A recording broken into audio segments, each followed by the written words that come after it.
Tariq Ramadan, bonsoir. Vous êtes professeur d'études islamiques contemporaines à la très prestigieuse université britannique Oxford et vous publiez L'islam et le réveil arabe aux presses du Châtelet. Alors justement, islam et réveil arabe, quand on voit que la Libye réveillée, donc libérée, immédiatement en première décision, elle rétablit la charia, est-ce que vous comprenez qu'on s'inquiète ? Bien sûr, mais je pense qu'il ne faut pas simplement s'inquiéter de cette annonce-là, il faut s'inquiéter de beaucoup de choses aujourd'hui, que ce soit en Égypte avec le rôle prédominant de l'armée, avec les processus démocratiques en Tunisie dont on ne sait pas ce qu'ils vont donner avec ceux qui sont en tête et de Narba, et puis cette espèce de déclaration tout à fait étrange.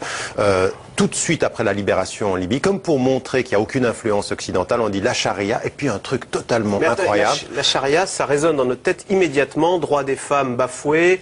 Est-ce que je caricature si je dis lapidation de la femme adultère, etc. Oui, vous caricaturez, parce qu'effectivement, c'est beaucoup plus large que cela, mais il n'a pas dit que cela, il a dit « et la polygamie ». C'est-à-dire, véritablement, il s'est positionné à distance de l'Occident, parce qu'il était critiqué lui-même comme étant un agent de la France et des États-Unis dans tout processus de libération en Libye. Donc il y a un jeu politique là derrière. Maintenant, la question que l'on doit poser, c'est est-ce que ces mouvements, et c'est la question que je pose dans le livre. Sur la polygamie quand même, vous trouvez que c'est une bonne chose ou pas? Parce que vous dites que c'est peut-être tactique, mais est-ce qu'il a raison de rétablir la polygamie? Non, il n'a pas raison. Je suis contre la façon dont il se réfère à la charia, et je suis contre cette idée que la polygamie doit être instituée pour être fidèle à l'islam. C'est totalement faux ceci. Ce qui est aujourd'hui l'inspiration, et qui devrait être l'inspiration islamique, ou qui soit en fidélité avec les principes de l'islam, c'est la justice sociale, c'est l'éducation, c'est la lutte contre la pauvreté. Or, malheureusement... Mais en France, pour nous, toutes ces valeurs qui sont nobles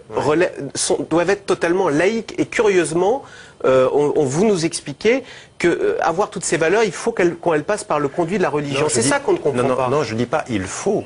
Je dis que ce qui a été produit par une double tradition, parce que c'est pas vrai ce que vous dites. La notion de justice et la notion d'égalité n'est pas uniquement un produit du rationalisme français. Ça n'est pas simplement le produit de la pensée de Voltaire ou de Rousseau. C'est aussi le dialogue et le débat avec tout ce qui a fondé la culture française, dont le christianisme, dont le protestantisme, dont le judaïsme, dont même l'islam dès le Moyen-Âge. Donc tout cela a participé aujourd'hui dans les sociétés majoritairement musulmanes. Ce que j'essaye d'expliquer dans ce livre, qu'on le veuille ou non, on ne peut pas regarder depuis l'Occident le monde musulman et essayer, espérer que naisse de ce monde-là le rationalisme qui fut notre histoire. Ils parlent à partir de leur horizon, à partir de leurs références. Et ce qui est le plus important, c'est qu'on laisse les gens aller leur chemin à partir du moment où on peut les retrouver sur ce chemin, sur leur chemin, avec des valeurs communes. Qui sont les valeurs? Celles dont on vient de parler, jusqu'à la démocratie. Tariq Ramadan, est-ce que de votre point de vue, renvoyer la religion et l'islam à la sphère privée, ce serait un progrès, ce serait souhaitable en Libye, en Tunisie, en Égypte? Non, mais ça ne peut pas se poser en ces termes de privé et public, parce que ceci, c'est l'histoire occidentale. Par contre, il y a une évolution en Occident. Oui, bien sûr, mais il y a une évolution aussi dans le monde musulman. Mais l'évolution, elle n'est pas dans la sphère privée, dans la sphère publique. N'importe quelle personne qui visite la France peut vous dire que le symbole du christianisme n'est pas dans la sphère privée seulement. Il est partout. Vos vacances sont publiquement le dimanche, et c'est encore la religion chrétienne, et c'est encore la religion protestante, et le samedi, c'est encore la tradition juive. La question, elle n'est pas celle-ci. Ce qui implicitement est le plus important, et ce pourquoi il faut se battre dans le monde majoritairement musulman, c'est est-on capable de distinguer les autorités? C'est-à-dire l'autorité du religieux qui s'impose à l'État, et l'autorité de l'État qui est négociée par le peuple. C'est ça que je veux. Je ne veux pas me disputer sur le public et le privé, je veux distinguer des autorités. Est-ce que c'est pas très difficile pour les citoyens de s'opposer à une autorité politique dès lors qu'elle est un peu religieuse? Si je m'oppose, je suis un hérétique. Et donc je vais me prendre une fatwa sur la tête. Mais justement, il faut pas qu'elle soit...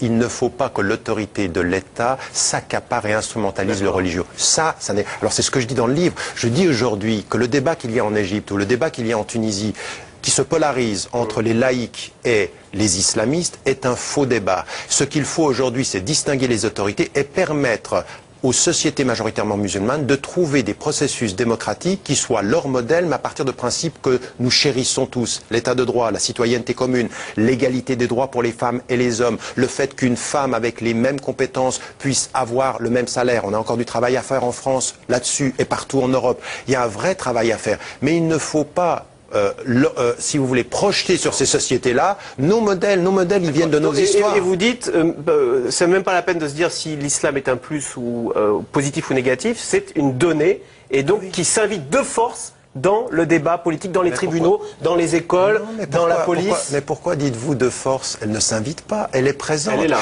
Mais oui, ce sont des sociétés majoritairement. Il y a eu 1905 quand même. Oui, mais, vous avez l'air de dire non. Mais attendez, il y a 1905. Mais est-ce que vous avez pour cela disqualifié la référence chrétienne? Est-ce que vous avez disqualifié la référence protestante et juive? Est-ce que vous avez disqualifié la protestante? Les non-musulmans en Égypte, ils sont forcément, ou ailleurs, dès lors qu'ils ils sont forcément des citoyens de seconde zone, et on le voit avec les Coptes. Non, mais pas du tout. Pas du tout. Ça justement, là vous tombez dans la pensée binaire. Aujourd'hui, les Coptes et les musulmans ont beaucoup vécu et coexisté. Est-ce qu'il y a des discriminations vis-à-vis des Coptes aujourd'hui? Oui. Oui. Bon. Est-ce qu'il faut améliorer les choses? Oui. Est-ce que c'est dû à la tradition musulmane? Non. Ceux qui ont le dernier événement contre les Coptes n'est pas du tout dû à des religieux, il est dû à l'armée qui essaye de diviser les populations pour justifier sa présence. Donc aujourd'hui, ce qu'il faut dire, il y a un vrai progrès à faire dans toutes les sociétés majoritairement musulmanes pour que nous arrivions à l'état de droit et à la citoyenneté égalitaire. Mais n'en rendez pas de grâce responsable l'islam, comme si essentiellement l'islam distinguait entre les musulmans et tous ceux qui ne le sont pas. Alors Tariq Ramadan, on va revenir en France qui chérit qui met en valeur la liberté et le monde laïque par rapport à la sphère privée qui serait religieuse. Charlie Hebdo a payé très cher sa une, Sharia Hebdo, qui montrait le prophète. Je vous propose d'écouter des réactions de musulmans face à cette une. On va regarder. Ouais, vous pouvez mettre un barbu, ça dérange pas. Mais sans qu'il y ait le nom Mahomet qui apparaisse dessus. Pourquoi rire et avoir de l'humour sur quelque chose de sacré? Quelque chose de sacré, il n'y a pas d'humour. Il va bien falloir que les musulmans comprennent la différence entre l'expression artistique et le reste de l'expression. Mais il n'en reste pas moins qu'on a le droit d'exprimer toutes les opinions qu'on veut. Alors, elle a raison, on a le droit d'exprimer toutes ces opinions qu'on veut, y compris sur le prophète Mahomet. Oui, ça je l'ai dit et répété. Non seulement on doit aujourd'hui pouvoir exprimer toutes les opinions, et ce qui a été fait dans la nuit contre les locaux de Charlie Hebdo, ce doit être condamné. Au moment où nous disons, vous et moi, que nous avons le droit, il faut que nous le disions avec force, que nous devons avoir le droit égalitaire de faire cette critique devant tout le monde. Et dans toutes les traditions, c'est-à-dire autant dans toutes les traditions religieuses que par rapport à des individus.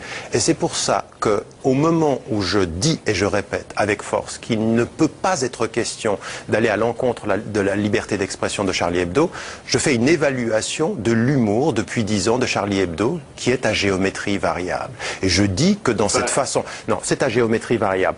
Mais là, si dès que quelque chose vous plaît pas, vous balancez un cocktail Molotov... C'est complètement faux. Ouais. On est bien d'accord. Ouais. Mais vous devez, avec moi, avoir le courage citoyen de pouvoir évaluer l'humour d'un journal. Et alors, si ça vous plaît pas, qu'est-ce que vous faites? On dit que ça nous plaît pas. On l'achète pas, non, mais non. Oui. Mais comprenez-moi bien, écoutez bien ce que je suis en train de vous dire. Ma condamnation est sans condition.